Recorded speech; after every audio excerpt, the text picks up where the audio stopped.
Maayong gabi sa tanang mga kaigsuonan o kahigalaan nato dinhi sa One Voice Christian Fellowship sa Dakbayan sa Iligan ug sa tanang mga makasabot sa pinulungang Cebuano sa Herald of Grace Covenant Bible Church sa Dakbayan sa Dasmariñas, probinsya sa Cavite ug sa tanang mga nagasunod sa atong mga buluhaton, Luzon, Visayas ug Mindanao ug sa nagkalain-laing dapit sa tibuok kalibutan. Welcome sa atong panagtigom diha sa mga pag-ampo apan sa dili pa tuguti nga makapamalandong kita sa pulong sa Ginoo sa hamubo nga pamaagi ningtat na sa kagabion. Please turn with me to Matthew chapter 28 verse 18 to 20. Matthew chapter 28 versikulo 18 hangtod sa 20. Ang giingon dinhi, miduol si Jesus kanila ug miingon, ang tanang awtoridad sa langit ug sa ibabaw sa yuta gihatag na kanako. Mao nga sa pagpanglakaw ninyo, himuan ninyong mga tinun-an ang tanang kanasuran. Bautismuhi sila sa ngalan sa Amahan ug sa Anak ug sa Espiritu Santo ug tudloi sila nga sundon ang tanang mga butang nga gisugo ko kaninyo. Ug ania ako magauban kaninyo kanunay hangtod sa katapusan sa panahon. May the Lord bless the short meditation of His Word tonight. Ang tanang awtoridad anaa sa atong Ginoong Hesukristo. Si Kristo Dios, mga kaigsunan, naghari siya, kamulong siya nga naghari, naglingkod siya sa iyang trono sa kamulong nga kapanahunan. Ug ang paghari sa Ginoo absolute, walay ibabaw kaniya, walay makapugong kaniya, walay makababag sa iyang pagbulutan, mga kaigsuonan. He reigns over His kingdom. Ang atong Ginoong Hesukristo naghari sa iyang gingharian. Ug ang paghari sa Ginoo wala nagabase sa kabubuton sa tawo.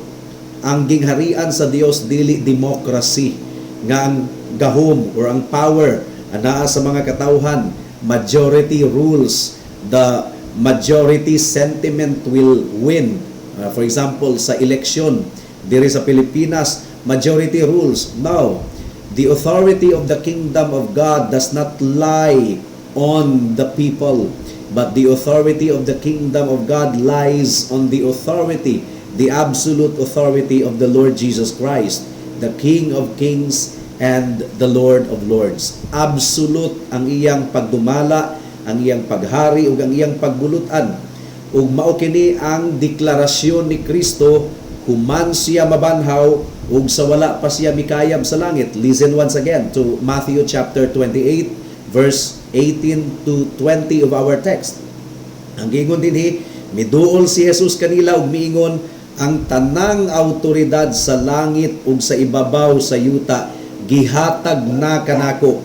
Mao nga sa pagpanglakaw ninyo, himuan ninyong mga tinun-an ang tanang mga kanasuran, bautismuhi sila sa ngalan sa Amahan ug sa Anak ug sa Espiritu Santo ug tudloi sila nga sundon ang tanang mga butang nga gisugo ko kaninyo ug ania ako magauban kaninyo kanunay hangtod sa katapusan sa panahon. So before gihatag sa Ginoo ang Great Commission, ang tahas nga manangyaw kita ug himuong tinun-an ang mga kanasuran, iya unang gi-assert, gi-establish ang iyang autoridad, absolute authority. Apan mga kaigsunan, bisan pa og ang autoridad sa atong Ginoong Hesukristo absolute, dili kini abusado. Usbon ko, bisan pa og ang atong Ginoong Hesukristo nagagunit sa absolute authority, dili siya abusado nga pangulo. Adunay saying sa secular nga nagaingon, authority corrupts and absolute authority corrupts absolutely. Tinuod ka na sa tanang mga tawo niining kalibutana. Tinuod ka na sa tanang mga institusyon nga gitukod sa tawo. The more nga ang gobyerno adunay gahom, the more nga buot niini nga madugangan pagayon ang iyang gahom. Well, ang atong Ginoong Hesukristo aduna siya ay absolute authority. Apan ang iyang pagdumala, adunay kaalam, adunay kaayo, adunay pagkamatarong, ug adunay kaluoy, mga kaigsunan. Ang tanang nahasakop sa gingharian sa Ginoo, nag-alagad kaniya nga adunay gugma, nahigugma ang tanang gingsakupan sa gingharian sa Dios kaniya. We love Him because He first loved us. Ug nahigugma kita sa iyang pagdumala ngari kanato. Nganuman gumikan kay giluwas kita sa Ginoo gikan sa pagkaulipon sa sala, gikan sa pagkaulipon ni Satanas, ug iya kitang gibalhin sa iyang gingharian. Ang tanan nga mga tinubos sa tanang mga katuigan nga giluwas, gilukat sa dugo sa atong Ginoong Hesukristo, nahigugma gayon kaniya ug nag-ila sa iyang pagkahari. Mo kanay ilhanan sa tinuod nga luwas, adunay submission to the absolute authority of the Lord Jesus Christ. Ang kasing-kasing nga bato, nga bantok, nga gahi, gilangkat sa Ginoo, gipulihan og kasing-kasing nga masinugtanon sa pagdumala ug awtoridad sa atong Ginoong Hesukristo. Gilukat kita gikan sa gingharian sa kangitngit ug gidawat kita sa Dios sa gingharian sa iyang anak nga si Hesukristo. Mo kini giingon sa Colossians chapter 1 verse 13.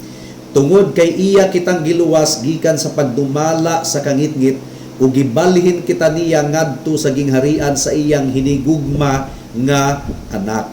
Mao nga ang tanang mga luwas, ang tanang mga anak sa Dios willing gayon ug malipayon nga nangalagad kaniya, nag-serve kaniya ug nagsunod kaniya. Mao kini ang emphasis ni Pablo sa iyang mga sulat, particularly diri sa book of Titus, sa Philippians, sa Ephesians, sa Galatians, tanan nga mga sulat ni Apostle Paul.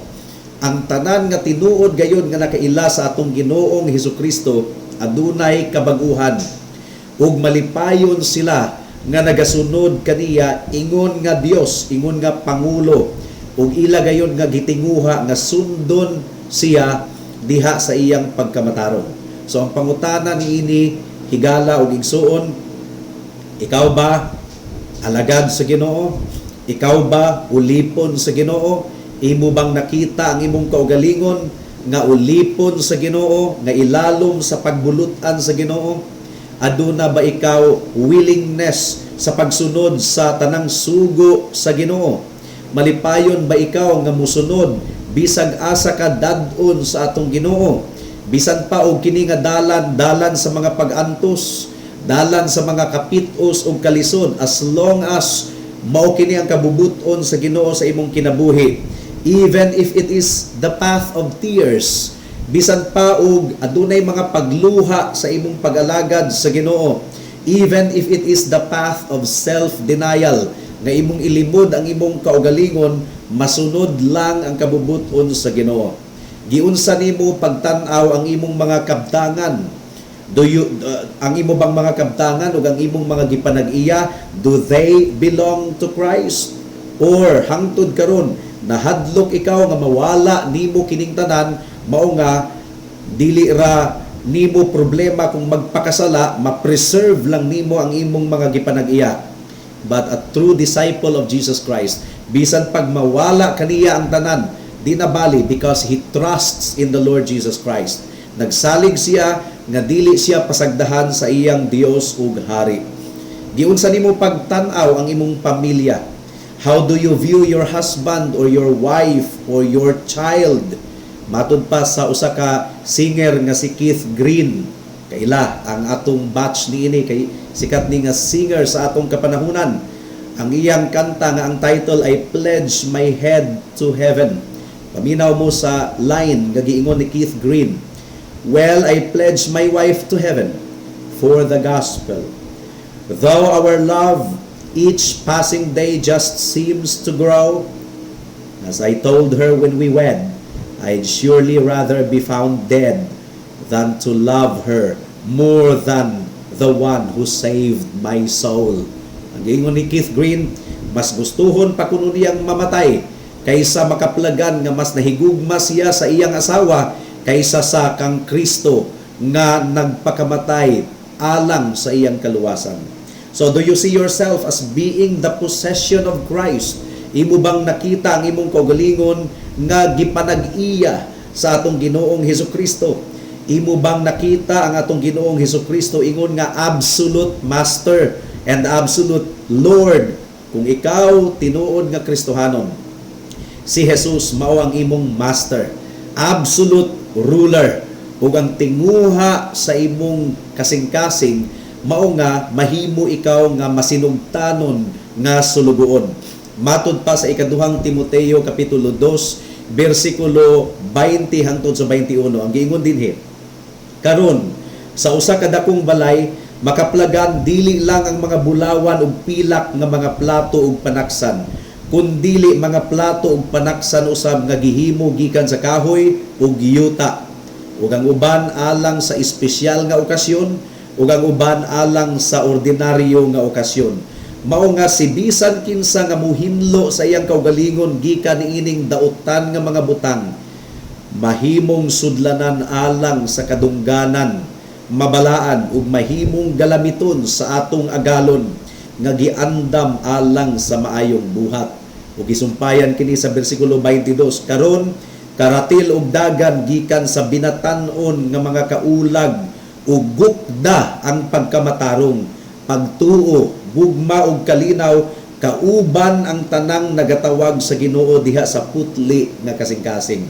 So kini giingon nga kauban ang tanang nagatawag sa Ginoo diha sa putli nga kasing-kasing, ang buot ipasabot niini imposible nga magmadaugon kita sa atong Kristohanon nga kinabuhi sa lumba sa dagan sa Kristohanon nga naginusara.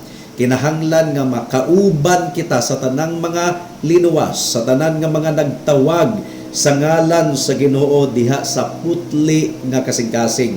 But the point is, ang sala mo gukod kanato, mo nga ang giingon ni Pablo, karatil ug dagan gikan sa sala, kay ang sala mo gukod kanato. Ug dili lang kay mudagan kita gikan sa sala, ato usab kunong gukdon ang pagkamatarong, pagtuo, gugma ug kalinaw kauban sa tanang mga anak sa Dios, kauban sa tanang mga Kristohanon. And this is the description of the Christian life.